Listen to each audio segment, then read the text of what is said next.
This gives me energy. Now I'm here with a beautiful young lady, and it's always great when I have my West Indian, South American. They forget that Guyana is in South America. Yeah, definitely. We're right at the top, right next to Venezuela, Suriname, Brazil, you know. All you exotic lovers, all you men that love exotic women, but she's a black woman. Exotic appeal naturally because she's black. Anything that's mixed with black is exotic. And she's a this woman is just dope. And I say this because she gave an impression when I met her and said, I like your style, because you know why? She's not a bullshitter. And I think that's a big issue with women and people, because people are almost not even used to the fact of who can help me, who can do whatever for me, who can put me in a position to become somebody else. So the man will say, hey, I like you, you like me. Ladies and gentlemen, we're about to have a real deep discussion here, so I'm going to bring it out. Tell me your name, darling. Bianca Hamlet. And you've been in America for how long? 9 years. 9 years? Yeah. She's still a baby, okay?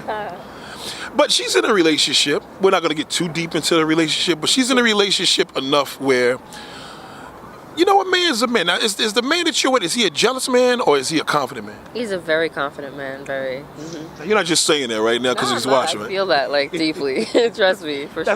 That's what attracted you to him, right? Yeah.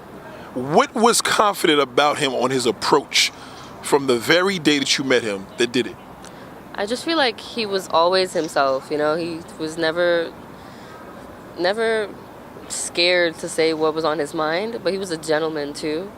He was really mature, and I guess maybe I wasn't used to a mature, confident, intelligent, black man, artistic black man that right. has no sense of toxic masculinity, Is that a common thing? Unfortunately, it is.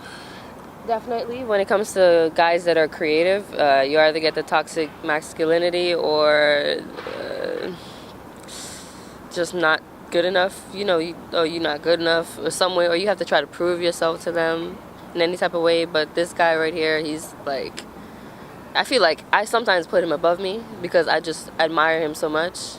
But he always tries to make sure I realize we're on the same page. He must be a man. I mean, he's older, right? Yeah, he's 25.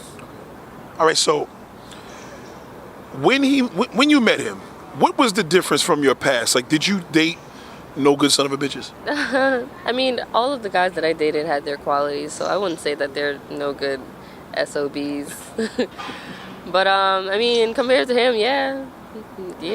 Compared to him now, have you ever been hurt? Have I been hurt? Oh yeah. Crying, oh my God, how could you do this to me? I have been hurt. I've been broke up. Shoot. Yo, I've been messed up, bro. But I'm good. At a young age like this, you went through this?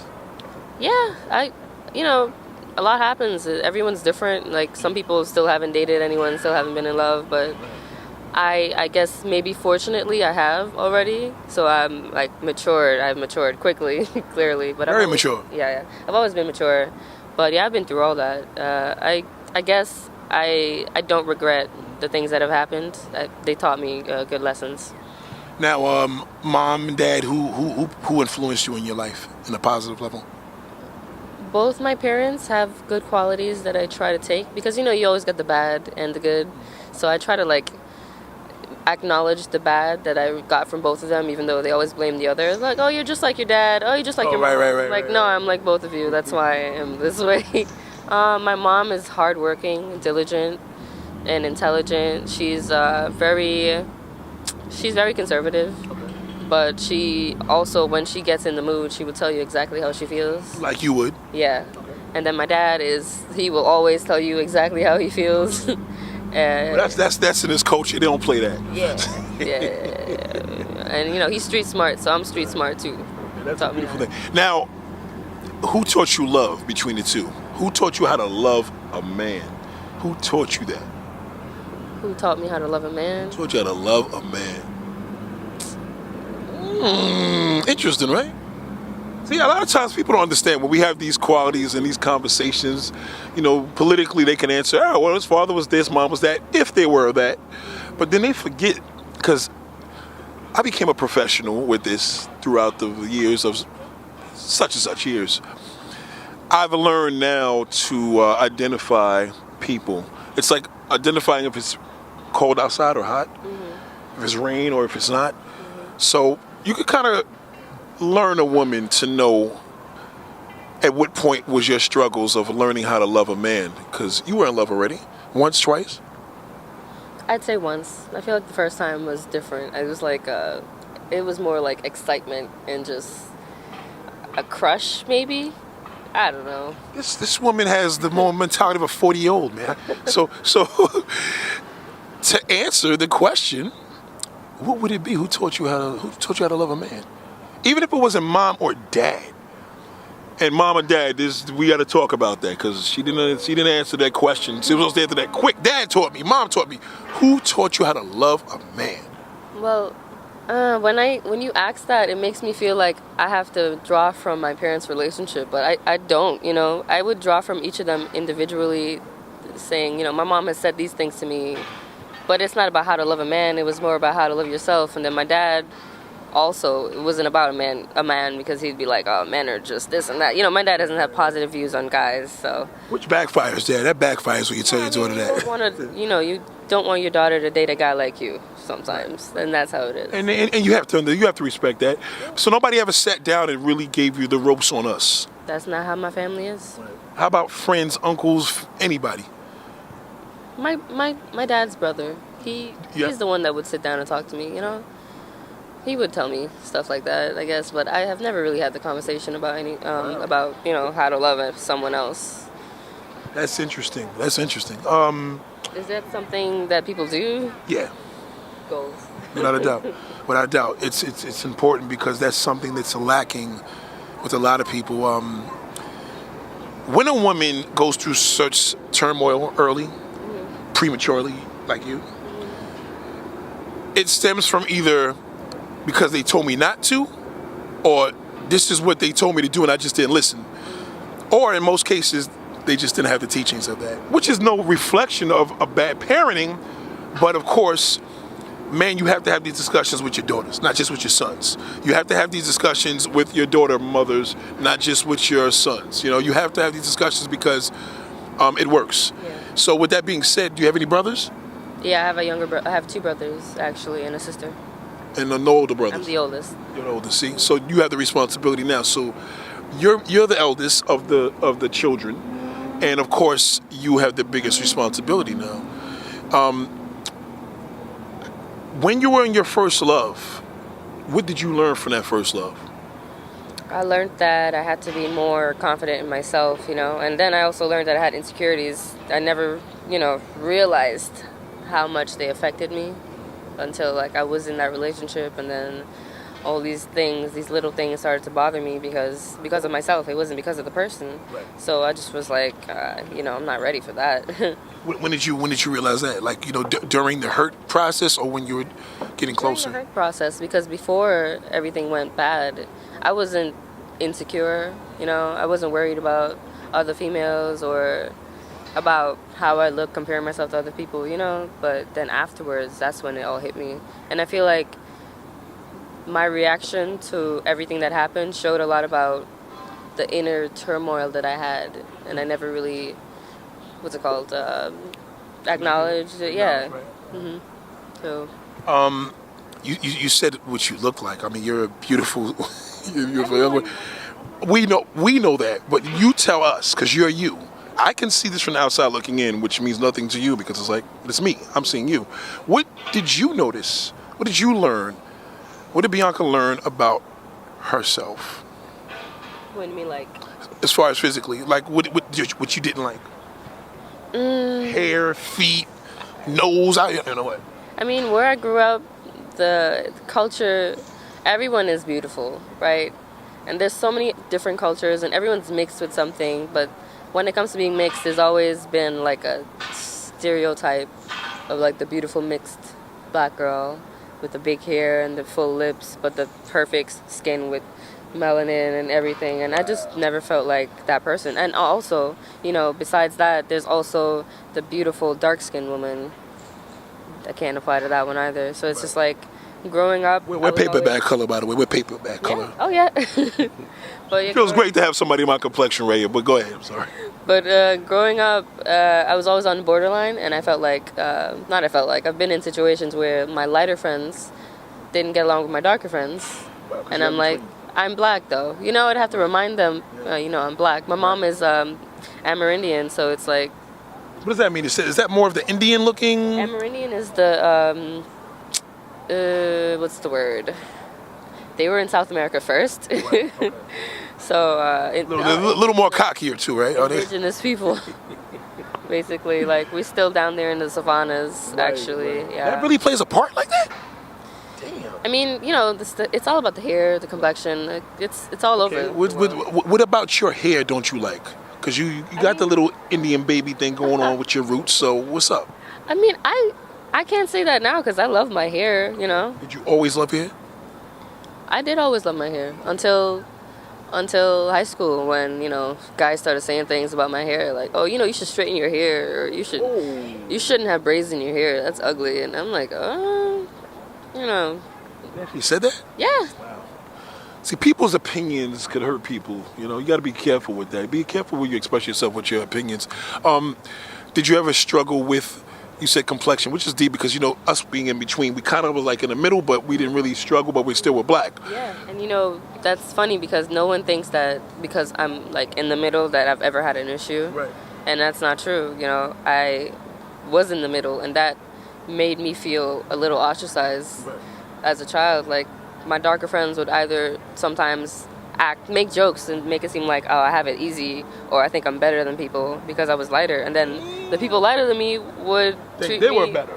Yeah. Right. They would think they're better. We're going to get in this club real quick. Don't worry about us when we get pulled over. Interesting, though. Actually sad but true. Did you ever struggle with yourself as far as, like, the mode of being fabulous? Like, at what point did you step out into the arena and say, yo, I'm hot? Like, at what point did you see that transition go from, maybe I need to do this, maybe my chest is small, maybe my legs are too small, maybe, like, seriously, like, these are things that women are really struggling with, and we want our viewers to really feel that so they could connect with you as well. That's funny because whenever I have an issue, I notice that I always try to, after high school, in the middle of high school, I decided to, like, try to conquer my issues, like my fears. So that's when I started like modeling, and I would do photography and runway. So the runway was because I've always been insecure about my body, and I have this fear, not the fear, but like I'm shy, so I don't like people look at me. And I say that to my friends, I'm like, I'm really shy, and they're like, no, you're not. They probably don't even get it though. No, you're not. You're a model, and you do this and that. I'm like, but you're telling them that you're shy. It's like that is, I do this because I need to actively try to be more confident. So that's when I started, and I'm clearly flat-chested, somewhat. So. What's flat-chested? I mean, we don't. Men of color are not into that. It's a bonus. If you happen to have it, cool, but it's not like, hey, you need to go to see the doctor for that. Point, you're going to take what you get, so it don't matter to me, but... Can you say that again? Look into the camera when you tell that. You're going to take what you get. But what you see is what you get. You have to actively, like, point out these things about yourself. Like, just look at yourself and think, what do I not like about my body and why don't I like it? I don't like that I don't have breasts or a big butt. You still feel that way? I mean, sometimes it's like, oh, I wonder what that'd be like. But, I'm over the point where I feel like, oh, I can't wear this because I have nothing, or I just don't look as good as this person. Because, like, I looked for role models that had, like, small boobs or a petite body figure. Which you have plenty of them. Yeah, because, all you see is full-bodied women. A lot of shit is fake. Yeah, but a lot of that shit is fake. It's fake, but people like it regardless. And it's like, I'm not gonna go out and get that body. And you're not doing that. Yeah. Okay, can you stress that? Like you I mean, I'm not against it. If you want to do that and you can afford to do it and you're not afraid of needles and a syringe, do it. But me, I'm scared of needles, and I like my natural body, just the way it is, I'm good. Like, it's not that serious. Like, it's not that serious. Yeah. Now, the fact that you were doing runway, apparently the photographers, in addition to the designers, felt that you had what it takes. What was it that they liked about your stature? I guess I have my own unique way of walking and like my own unique look, you know. So I wasn't trying to be like everyone else. I just worked really hard to just do the best I could, you know. I still feel like I could work on my strut, and I still want to keep pursuing like a real modeling career like that. But yeah, I mean, everyone, they liked the way I was. They're like, you know, she's different. Like she's kind of like someone called me Rihanna. I was like, that's the nicest thing, but I ain't look nothing like Rihanna. Nah, I can see why they're saying that. There's this because they're letting it be known that. I was like, why are you lying? But No, Rihanna has some type of thing. Rihanna has some type of appeal that shows people that she's just cool without trying to be cool. Yeah. See what I'm saying? So you kind of have that, and that introduction. A lot of people don't even understand. Kind of a West Indian thing, like. Here's a woman that came from Barbados. People didn't even know the country existed. Now, I've been to Barbados twice myself personally, and I've been to Trinidad. I haven't been to Guyana yet, though. But what I've learned is there's an education of people learning other different cultures and nationalities and different countries, et cetera, et cetera. So I think with you, we see what we see, but you have to connect and feel and see what we see. So it's almost like, okay, if you're struggling with whatever, which, again, I can say to you, and nobody likes to hear this, what are you talking about? I don't want to hear that. Blah, blah, blah. But that's not what it's about. It's about what you feel. Yeah. That's why I asked you the question. If I came to you and said, so, what is special about you? I could be doing this interview with you for hours. But what is special about you? And you tripped on that question. It was like, wow, that's a question. No, what's special? For, let's put aside the talents. Let's do something more authentic. What's special about you?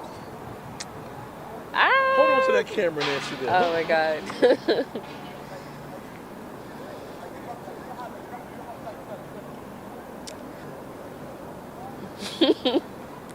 Yeah. What is special about me? A real hot picture last year. And guess who was in it? Nah, it's not me. I know what you're saying.